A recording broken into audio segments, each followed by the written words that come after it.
for a brand new tomorrow, Miami. Let's celebrate! Miami's new mayor has a familiar name and some major issues ahead. Francis Suarez is with us live. It's great to win, and it's great to win by large margins. A new mayor in Miami Beach and another familiar name. Dan Gelber takes over, and he is with us today too. It hasn't worked, it doesn't work, it won't work.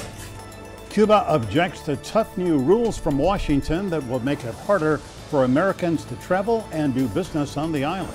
PDVSA 2017, pero luego de este pago a partir de hoy. Uncertain and insecure new U.S. sanctions on Venezuela's government complicates American investment and so much more. And that comes as the Venezuelan debt crisis widens.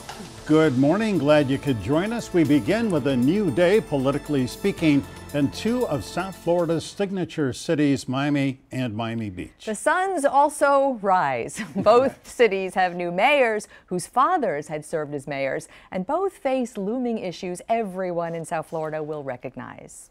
In Miami Beach, Dan Gelber breezed into office with 82% of the vote after his strongest opponent dropped out for campaign finance violations.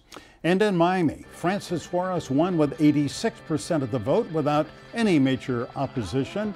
Mayor-elect Francis Suarez is with us right now. Good morning, Mayor-elect. We're great to have you. Oh, it's great to be here with you both. Swearing in Wednesday? Swearing in Wednesday at 3:30 p.m. We will be there, but for now, let's begin with what you do with this mandate. 86%, tremendous victory. So where do you go? Where do you begin? First, I want to thank the voters. I mean, I think whenever you have a historically high electoral percentage, I think first and foremost, for me, it's a tremendous injection of confidence. It's a confidence not only in your record as a commissioner. I was a commissioner for 8 years, but it's also, like you said, it's a mandate for a vision for the future. And I think it's a generational change. You're 40 years old. You're not a neophyte politically. 8 years on the commission, grew up in a family steeped in politics and public policy. So you're not a beginner, but I mean, what is number one? What are you going to do first? So it is generational, and I think the other thing that's unique about it is that I may be the first mayor of Miami born in the city of Miami in 121 years, and I think that that's significant. Wow. Yeah. I think that's significant because it shows that Miami can produce its own fathers and sons, and that I'm someone that's invested in this community. I have my own children. I have a son and a daughter on the way, and I care very deeply about this community. I care very deeply about its greatness and its uniqueness, and I also care very deeply about some of the challenges that are facing us in the future. That's almost an irony because so many people in Miami were not born. It's such a transitional city. Exactly. It's such a diverse city. You know what? Another thing that voters voted for on Tuesday this week was the $400 million bond issue. And that allows the city to really ramp up on a lot of projects. But I think the big question was, the devil's usually in the details, and there weren't a lot of details in that plan. Yes, and that's why I had some significant issues with it as a commissioner voting for it. As a resident, I voted in favor of it because I thought that it addresses two of the major issues in my platform as a candidate for mayor. One is resiliency. The city of Miami has to be the most resilient city in the world. And the second one is affordable housing. This is a tale of two cities. We have a great city that is growing tremendously, 37% in the last 3 years, but there are many people that are suffering and do not have what others have in the city, and we have to address some of those issues. And we saw this week a listing of the 100 most expensive cities in the United States for renters. And number one, Miami is it. Absolutely. And so I think affordable housing, workforce housing, extremely low income housing, those are three categories that we must be innovative in to make sure that we create more units. That study was so interesting because not only is Miami one of the most expensive cities for renters, but it's the income inequality and the inability for people to afford those rents that I think was a subtext to that story. I want to tell you something really that will stick with me forever, standing on the corner during a story at Southwest 3rd Avenue and 8th Street, where People's Barbecue is around there. When you look in one direction, you see people who decide which groceries they can afford that week. And all you have to do is turn around in the same spot and see multi-million-dollar condos. And how do you fix that, Mayor-elect? It's a difficult divide. Like you said, it's a tale of two cities. You can literally stand in one place and see, sort of the inflection point, if you will.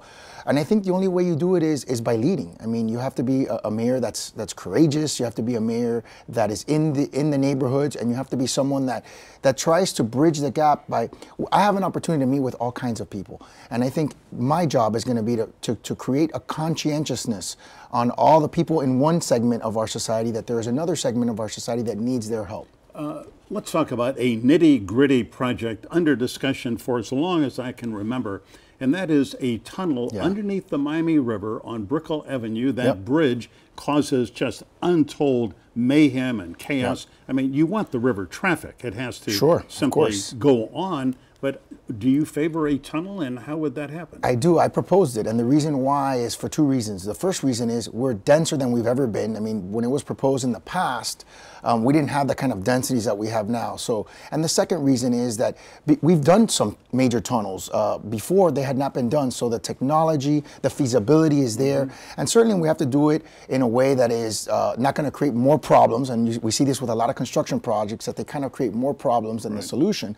But it's needed because it's a clogged heart in downtown right now, and the DDA has studied the problem, and it cost in lost productivity $40,000 in lost productivity every time the bridge opens and closes for commuters. Well, that's just a small problem. Very small. Well, it's a big problem, but it's a small part of a bigger problem. Correct. That is the traffic. That's right. How much of the onus is on developers and people in the government who allow development to go on without forcing developers to either do something to the roadways to mitigate the traffic they're going to bring in? If you build a condo with 20 stories, how many more residents and cars that brings into a place with really no mass transit to speak of that's growing? Well, I think we all have to share in the responsibility. As you said, I think part of it, and what I've done as a vice chair of the TPO, is propose a SMART plan, the Strategic Miami Area Rapid Transit plan to expand mass transit in Dade County and in the city of Miami. But I think you're absolutely right. As we continue to grow, we must share the costs and bear the burdens of making sure that we invest in our infrastructure, not only in transportation, but also in resiliency.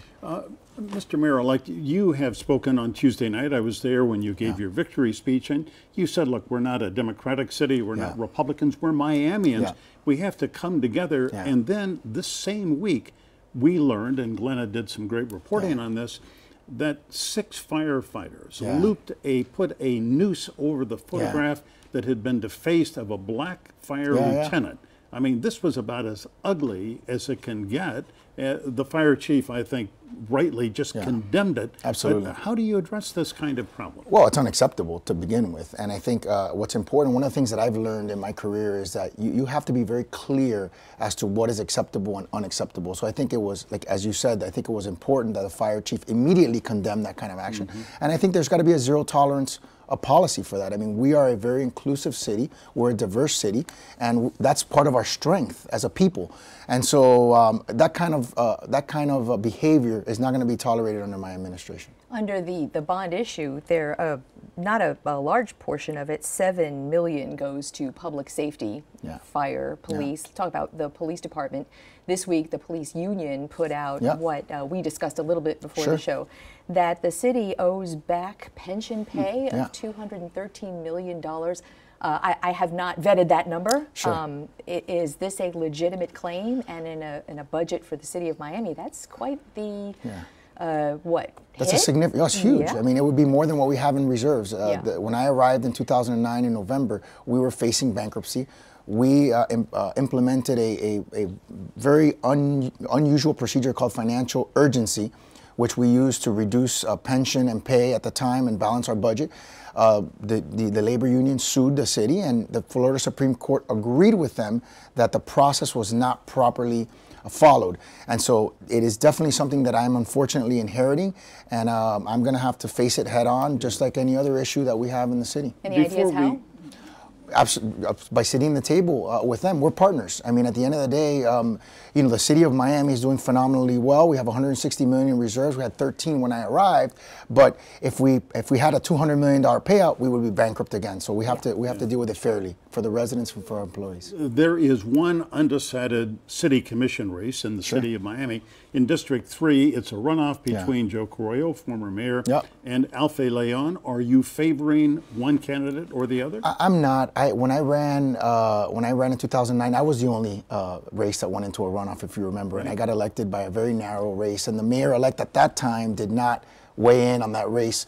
The reason why is because I have to get along with whoever gets elected. I have a tremendous amount of confidence in the residents of the district and the voters of the city of Miami to democratically decide who is going to be the choice. And one of the things that characterizes me as an elected official, one of my, I think, strengths, I hope, is being a consensus builder, and I've done that at different levels and different governments. Former Mayor Carollo is a famously disruptive figure, however, always has been in the 30 years or so he's been in and out of office.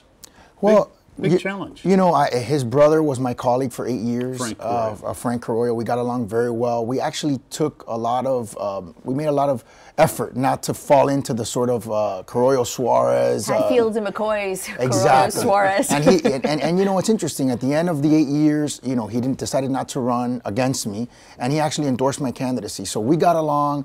And we're friends, and so I think anything is possible if you put the people's interest before personal, you know, before any personal animosities. It's not about us; it's about doing the work for the people. That's a good point. Good point on which to end. Francis Suarez, thank you. Congratulations. We'll see you Wednesday afternoon. Thank you, Open invitation on This Week in South Florida any Sunday. And I'm glad to be here. Take care. Up next, a one-on-one with Miami Beach's mayor-elect. There he is, Dan Gelber. He's in the house. Next.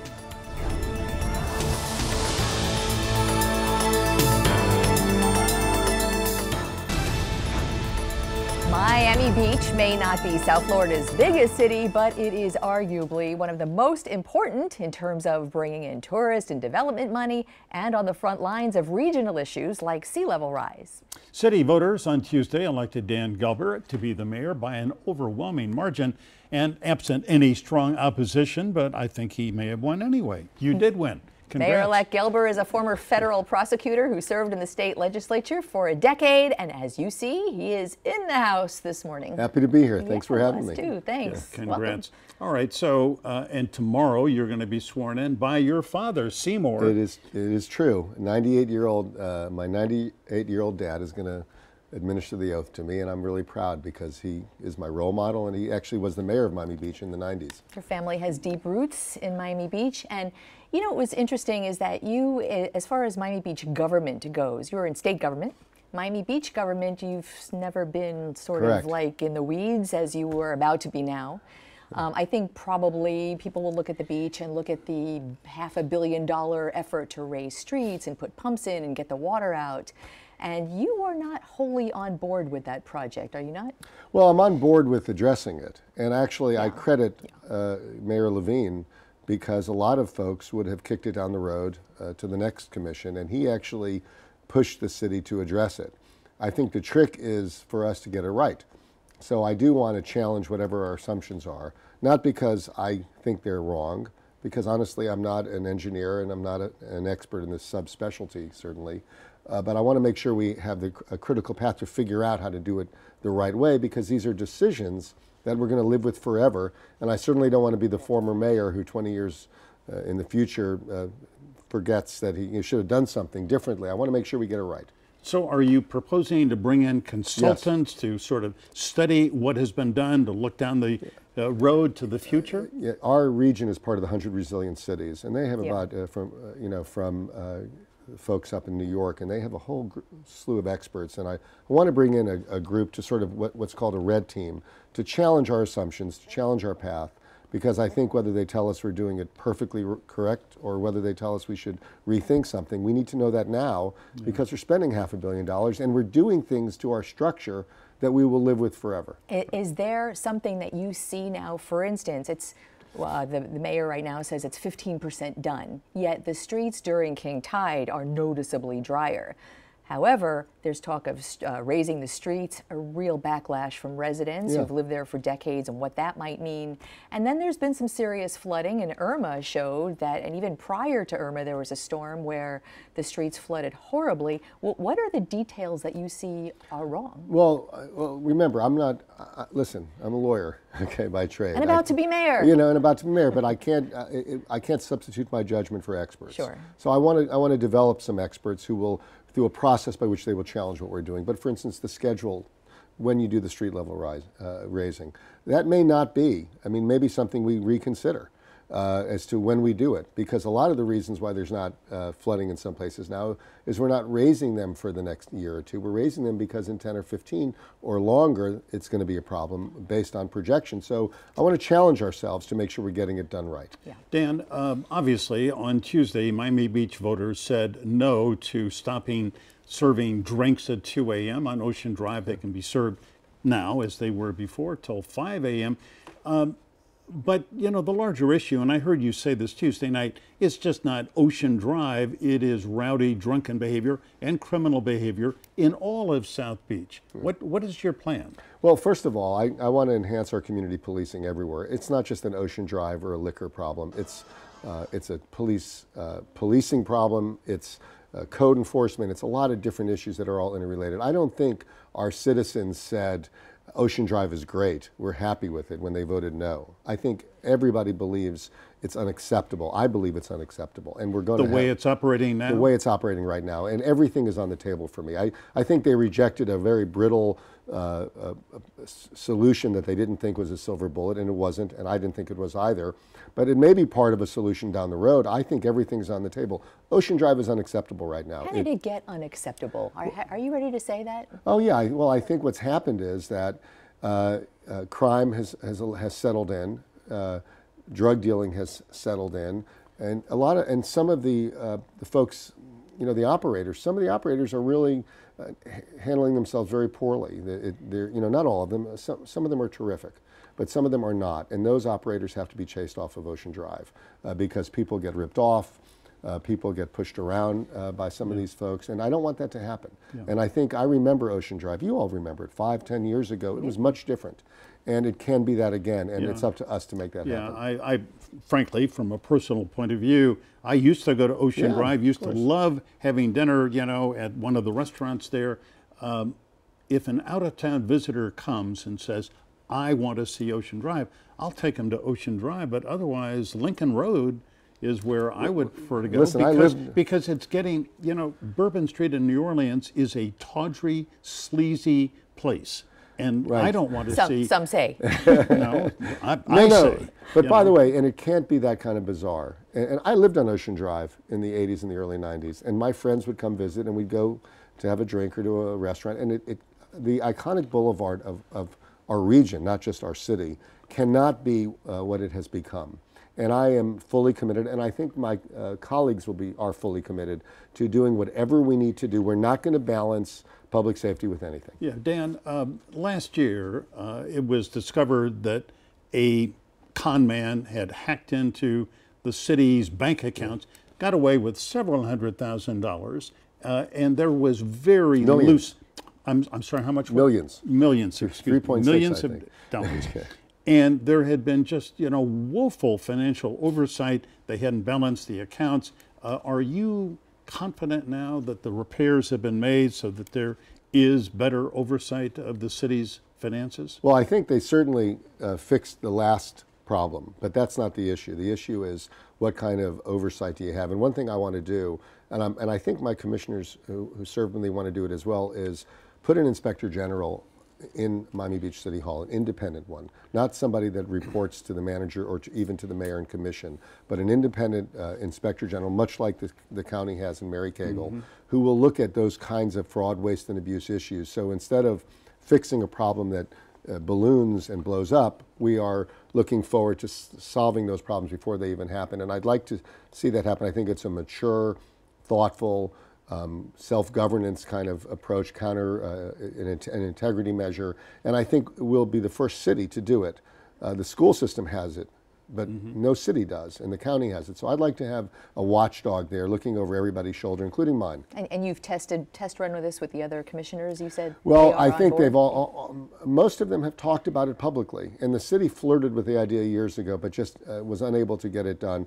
Our manager, Jimmy Morales, was involved in it when the county, as a commissioner, when the county implemented it. So we have a lot of the ingredients. I think we can do it. I'd love to do it, and I think it'll be a wonderful thing for our city. Yeah, Dan, fairly briefly, because we're running out of time, but for years, there has been talk about a light rail line going across the MacArthur Causeway to lessen this terrible traffic congestion on Miami Beach, particularly on weekends.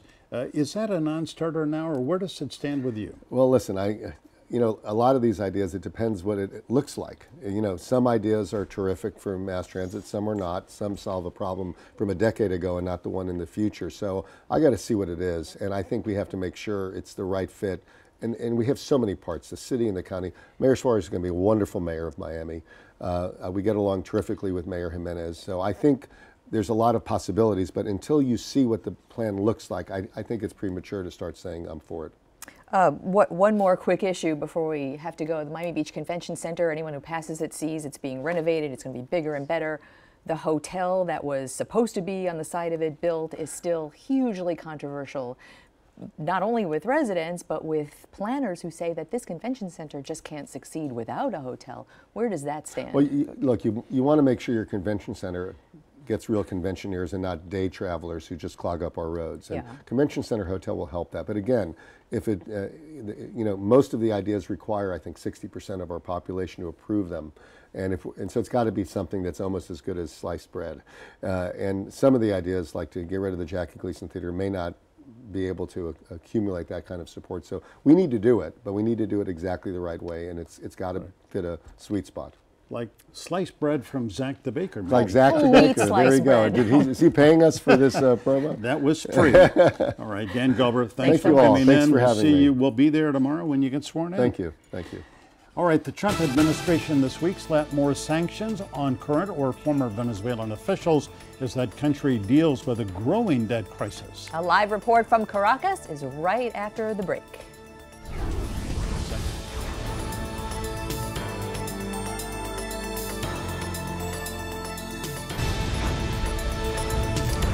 Venezuela now, where the Trump administration slapped more sanctions this week on leaders in that country. Also this week, the state electrical company skirted very close to default on its debt with an 11th hour payment, with questions about what happens from here. An unnerving week financially, as some expected the country to officially stop paying bills, which would become the biggest national default in history.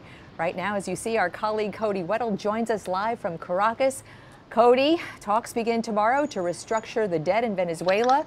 With U.S. sanctions in place, what are the chances that's going to succeed?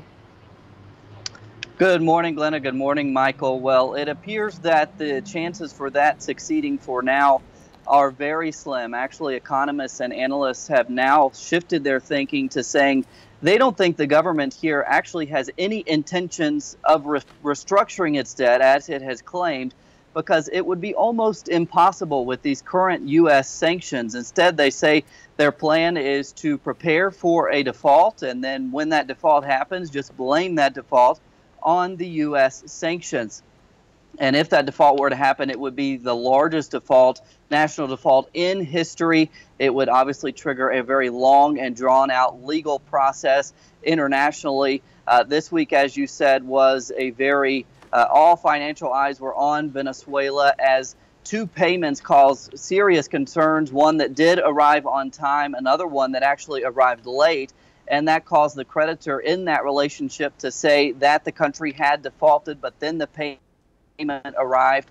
And so far, those mechanisms for default have not been triggered, so the country has not entered a default. As you said, that meeting scheduled for tomorrow, a high-profile meeting with bondholders to Venezuela here in Caracas. But the problem is that the person in charge of the commission, the gubernatorial commission, to oversee that process is the vice president, Tarek El Assami. He is under U.S. sanctions. That means that any dealings with him by U.S. institutions or U.S. individuals would be illegal. And so the government has responded and said that he will not participate in that meeting. In other words, the person in charge of this process will not participate in this very high-profile meeting tomorrow. It's unclear how many of those bondholders will show up tomorrow. Many of them have expressed concerns about the security situation here in Caracas. Many of them have also said that this process has been very disorganized, and many of them now thinking the government has no intention actually to restructure its debt. Glenna, Michael? Yeah, Cody, very briefly, to welch on national debt, as it appears Venezuela is about to do, is disastrous for the government. But what about what effect is it going to have? What impact on the average Venezuelan citizen? What will he or she do? How will they feel it? Well, Michael, it actually could have somewhat of a positive impact here in the short term for Venezuelans, because the government would free up some money for imports for foods and medicines, and that would be very important for him. The government here has a long history ahead of elections of just doling out gifts basically to Venezuelans to help them in the electoral process. And presidential elections are scheduled here for next year. So in order to continue that practice, many believe they will default. That will free up some money here in the short term as they don't honor those debts, and they will be able to sort of continue with their practice of giving out gifts to the population. Cody Weddle in Caracas, as always, great to have you on This Week in South Florida and on Local 10 News. Thanks, Cody. Up next, we take all the big stories of the week to a supersized roundtable. Stay with us.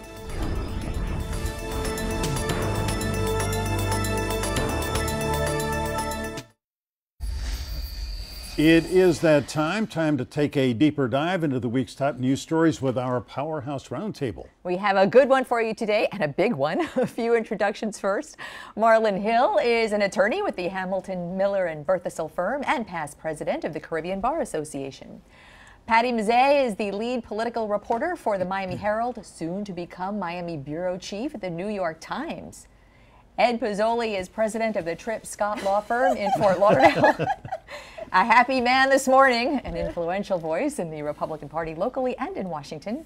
And Marilee Cancio, Miami-based attorney, political analyst, Republican Party activist, also a happy fan in a more tasteful, shall we say, color combination. It's just not, it's cool, it's not tasteful, it's You got us here the day after the game. This is a big and brash. This is Miami. You're not a football fan. I'm into big brash. I like that. It's all about the you. And this it looks is really you good. You don't understand it. It's all about the you. That's it's so you. Ed, I love your turnover chain. We'll get to the chain because it's a lot of fun in a minute. But first, let's begin with a very serious subject and a kind of a startling one, shocking one, and that is the situation with Roy Moore, the Republican Senate candidate in Alabama. Should he step aside?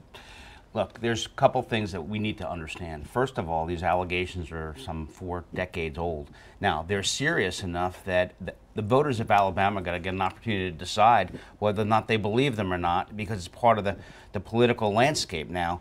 I find it destructive. I mean, put aside whether I agree with Roy Moore's version of republicanism, because I generally don't really like where he stands. But just stop you for a second. Move your chain a little bit so it doesn't chafe on your mic. Yep, that's got it. Now we can hear you clearly. Okay. But look, as a lawyer, what happened? These are allegations that are 4 decades old. But they were very specific. Yeah, but he's point blank said that he doesn't even know the woman. So if they had proof that they actually knew each other, then I think his story falls apart. And I got to tell you, they're serious enough that at that point he needs to step aside. You know, here is the problem with most of these kind of allegations, Patty, and we've dealt with some locally. It's a he said, she said, unless there are some sort of an evidence chain. But in this case, there's a lot of she's that are saying. And does that give weight to the preponderance of the evidence? Well, they're on the record, and the Washington Post, which broke this story, was very transparent in how it got the story, which was, we were reporting in Alabama, we heard this, and we spent weeks checking it out. So it was not that somebody dumped an opposition file in their lap. The women did not initially want to talk on the record. It required lots of conversations.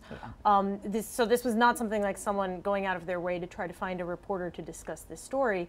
And one of the reporters on the story is my former colleague Beth Reinhardt, who used to work here at the Miami Herald.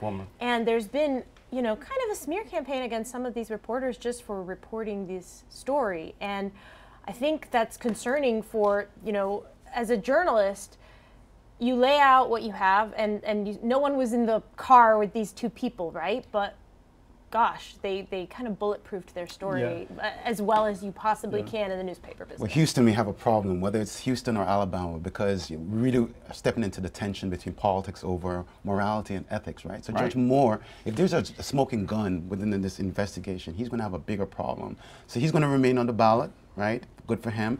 But he cannot be taken off the ballot. The absentee ballots have already gone out. He might have to take himself off the ballot. Well, right, but the write-in candidates, for example, the current senator for Alabama, Luther Strange, cannot be a write-in because he lost a primary according to Alabama laws. So the Republican Party has a major problem. Yeah, but Marilee, answer this question. I think it was fascinating late this week.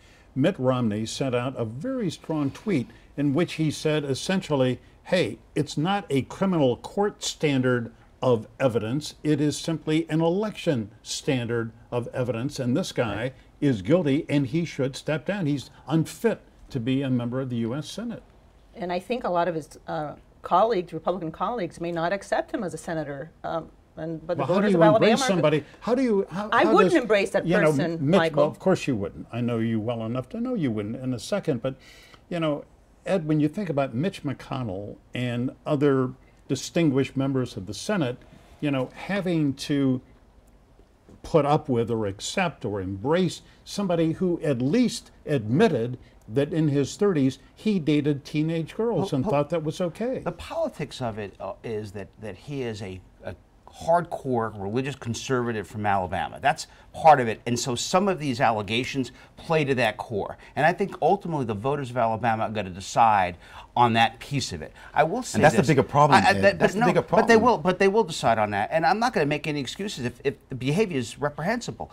But Michael, think about what you just said. You concluded that he was guilty. Is that really truly fair? I'll share with you. Well, I read, as Patty said very well, this story in the Washington Post was so specific and so damning. But Patty and Marlon I don't recall anybody calling for Clinton to resign as president after people found out that he had sex with an intern, a 22-year intern. He was impeached. Right. But he wasn't at the end of the day impeached. As a Republican supporter and activist, what would you advise the Republican voters of Alabama to do? Vote for the Democrat? Don't vote? I mean, that is the predicament for them. What would that advice look like? I can't speak for the Alabama Republican voters. What I do understand though is that Alabama is a very conservative state, and one of the reasons why it's a red state. It's more than red. It's conservative, and so the bottom line of it is that he won the primary because on a law and order Christian conservative kind of basis. This pokes the balloon, puts a pin in the balloon right away about his credibility around being able to say that, about talking about morality on one hand and maybe acting outside of that boundary. Now that to me is more damning from a political standpoint potentially, but the voters of Alabama have to decide. And listen, man, it's the presumption of guilt, you said, for Judge Moore, right? What about the presumption of the women being right? Right? Who gets to decide that? Right? The voters have to do that. The voters are going to have to do that. That's the bigger problem, right? We have the politics, but do you think and you have the morality, and these are Christian people. Marlon, think about this. If there's and I'm not talking about the Judge Moore situation, but the last 3 days before an election, we've seen dump of this kind of allegation where a candidate cannot recover. Whether the dump was today or the dump was yesterday, it still doesn't make it right. Really I don't say it makes it right. I don't know what's right or wrong in this instance, and I think we should all not be so quick to make a judgment on what happened and why. What about being quick in terms of believing what the woman is saying? From a political standpoint, the voters of Alabama are going to have to weigh that against what Judge Moore says he stands for. That's where I think he has a problem. Let's look at a kind of the wider ramifications for the party. And Patty, I thought it was pretty darn interesting that Representative Carlos Curbelo came out this week after the Washington Post story and said this guy ought to step aside. He should not be a candidate. Yeah, I think he said calling him unfit was generous, even though this is not his state, not his race, kind of not his but for a young Republican member of Congress, and here's the tweet from Carlos, no, that's the tweet from Mitt Romney, not my state, not my chamber, but this man is despicable. That was a Carlos Curbelo tweet retweeting the Mitt Romney tweet. Yeah. Well, and I think Marco Rubio also said basically what the other Republican leaders said, which this is disqualifying, like Ed said, if they're true. And so if true is also, but he has already lost support. Even Senator Mike Lee already. Sure, and we should remember that Moore lost his last judgeship election, won it by a small margin, and so this is a very specific election with a very specific candidate. Right. And now, you know, we've seen a couple of polls that suggest the race might be close, which is surprising in Alabama for a Democrat. But this is not generic Republican on the ballot, right? This is Roy Moore on the ballot, and he's always been a bit of a divisive figure. And now with this in front of him, you know, the Democrats have a shot. I'm pretty sure that they're happy that they put up an actual candidate in this race and didn't just, you know, assume that it was lost, because this is what happens shortly before the election. They probably have a shot where they otherwise wouldn't have. Yeah. Well, they may. We'll find out. Anyway, quick break. Everybody, hold your thoughts. We'll be back. More Roundtable after a break.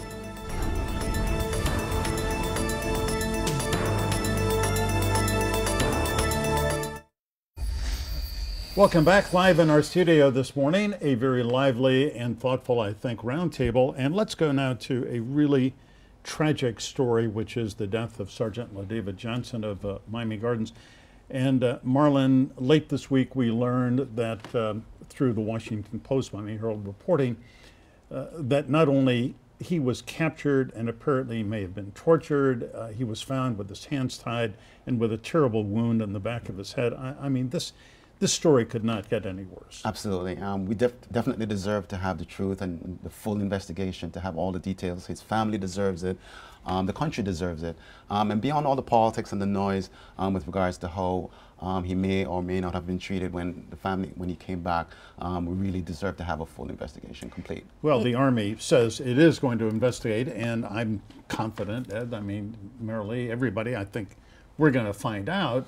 Frederica Wilson said this week, Congresswoman, that she was surprised that the information she had received in a closed-door briefing had been made public, but that's well, and again, we should praise the Post here for sending reporters to where the stories are. They sent someone to Niger. This was not something that they just obtained through, you know, hearing it on the Hill. So props to them for investing in that important firsthand reporting. It is important that the family has some closure as to understanding what happened if they choose to. I mean, you know, so I do think the DOD came out with a statement this week that said, hey, we're going to do a full investigation and we hope to have the results in January. Well, at least his wife, Maisha Johnson, chooses to and said so publicly this morning. She was actually scheduled to appear on some cable shows and did not, because she just was in such a state, which you can absolutely understand. Totally. But when you hear details, Marilee, of this kind of thing, and this weekend we celebrate Veterans Day. Right. You know, my heart goes to all the families of all 4 families of the soldiers that we lost in Nigeria. Absolutely. To a somewhat happier, although not that happy, topic, which is these new regulations issued this week by the Treasury Department on Cuba. I believe you were there in Little Havana in March when President Trump came, said we're going to issue these tougher... That was June. June of this year. Oh, it was June? I thought it was March. Time flies. I was there, but time flies. Anyway, it's going to be much harder for Americans that, well, they can't travel individually anymore, and there are roughly 180 restaurants, hotels, even brands of rum and soft drinks they may not consume while they're... That is not true, Michael. They can't consume them if they are if they're purchasing them on the street. Correct. Yeah. They just cannot do business with businesses associated with the military. And I think we would all agree that that is a positive step. We want to take money out of the government that oppresses its people. We gave a lot in exchange for nothing, so now it's time to go back to the table and negotiate. And I think the local people in Cuba, some of them are going to benefit from these measures. People that own a mom and pop small restaurants, they're going to see that as a welcome change. My question to Mari is, what is the end game really? You know, Secretary Mnuchin, when you look at the regulations in terms of what really changed, right? So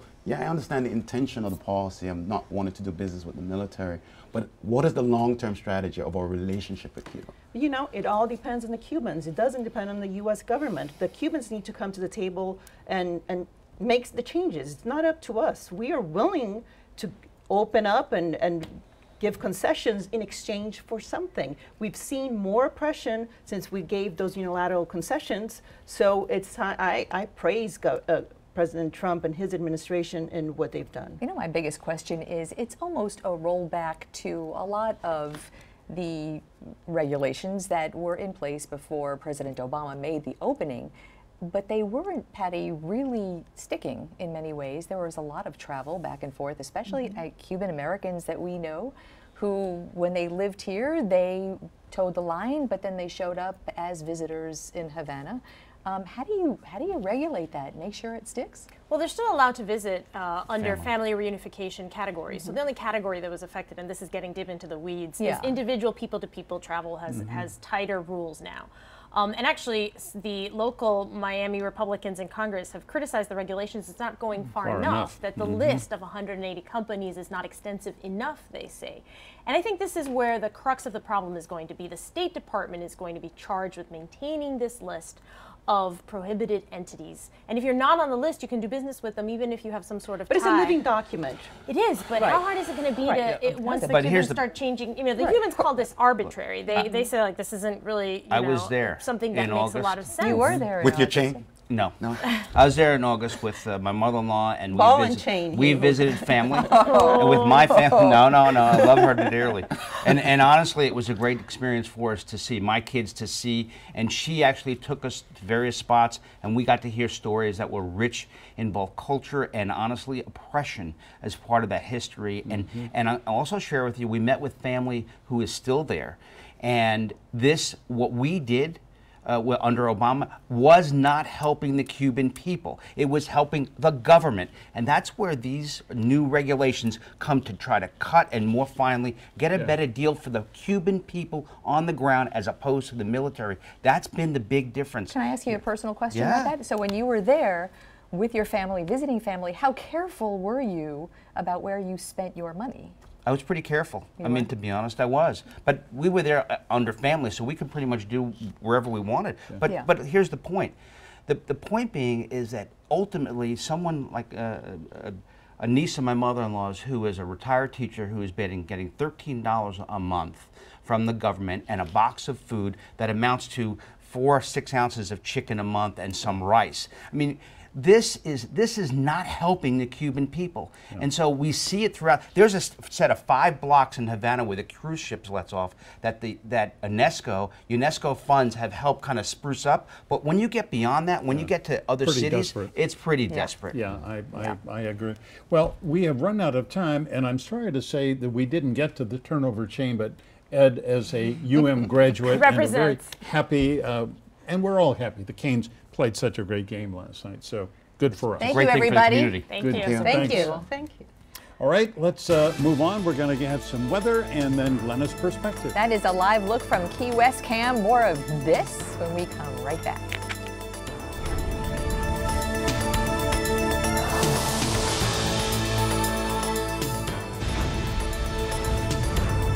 This beautiful shot right there is a live look from our Miami Tower Cam. And here is Weather Authority meteorologist Jennifer Correa with our Sunday forecast. Jen, hi.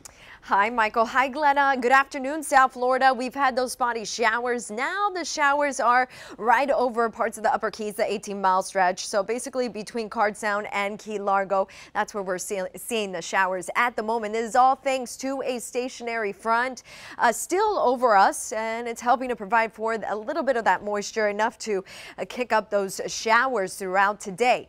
Temperatures did rise into the mid-80s, but then we started to get more cloud cover. So now temperatures are dropping for Miami. 84 degrees. It's still warm out there, and breezy winds up to 20 miles per hour out of the east. That stationary front is going to weaken. We have another cold front coming in tomorrow. Jen, thank you very much. We appreciate you being with us. Join us next week, but remember, as always, stay informed, get involved. And get in touch. We love to hear about what you think about any topic in the news. Here are all the ways you can reach us, or you can just do a Google search. That's easy too. Thanks for being with us today. Have a beautiful Sunday.